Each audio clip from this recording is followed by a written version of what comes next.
This is ANN News Brief.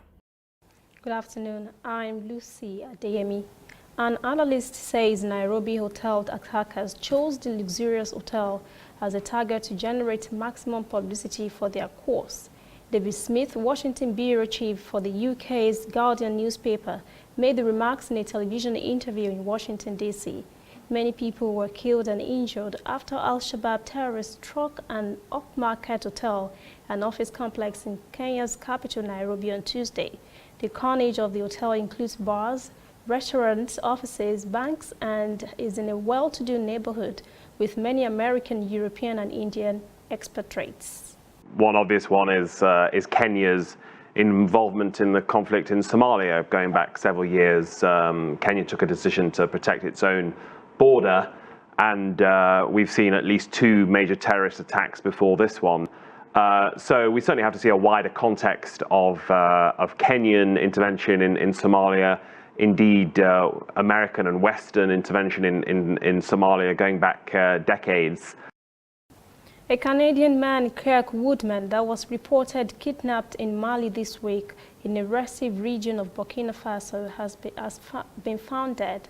Kirk was abducted after nightfall on Tuesday by a dozen gunmen on a mining site owned by Progress Minerals in the northeast near the border with Niger, an area that the government says is under growing threat from armed jihadists. A security ministry spokesman says on Thursday he was found late on Wednesday in the Odanla province. A state of emergency in several northern provinces has been in effect since December because of surging attacks by Islamist militants. We'll be back after the short break. This used to be me.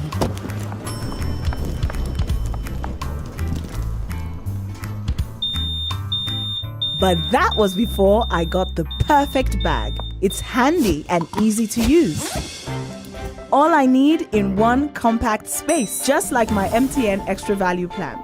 I used to get one plan for my calls and then try to remember which data plan worked for me. Roaming was a totally different ballgame. Not anymore. I've got the MTN Extra Value all-in-one plan. If you're a data buff like me, you get extra data with some talk time. And if you like to make calls, you get extra talk time with some data. And when I'm abroad, I automatically browse, chat, and call right on the same plan. MTN Extra Value was made just for me. More of data or calls, whichever one you prefer. MTN Extra Value is made just for you. Refugees, returnees, and internally displaced persons towards durable solutions to forced displacement is the theme of the just concluded 32nd Assembly of Heads of State and Government of the African Union, AU, which kicked off with the 37th Ordinary Session of the Permanent Representatives Committee on Tuesday at AU headquarters in Addis Ababa, Ethiopia. AU Commission Deputy Chairperson Kwesi Kote, speaking on behalf of the AU Commission Chairperson Dr. Musafaki Mahamat, noted that the African Union Commission has been undergoing far-reaching, sweeping and progressive reforms for the past few months. He said gender parity is top on the agenda of leadership, transparency, openness, good governance, and rule of law, both within the Commission as well as in Ethiopia. Kote also emphasized the need for these reforms to help work together and enhance the cooperation of member states in order to achieve the target set for the Commission. He said the pillar of this process is a Permanent Representative Committee. The PRC meeting is one of 3 statutory meetings held under the 32nd Summit of the African Union. The second meeting is that of the Executive Council to be held in February. The final meeting of the summit will be of the heads of state and government also in February. That's ANN News Brief. Thanks for watching. Join us again at 5 for full newscasts. For details on these and other stories, visit our website, annafrica.net.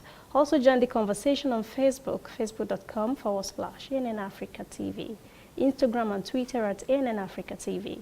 I am Lucy Adeyemi.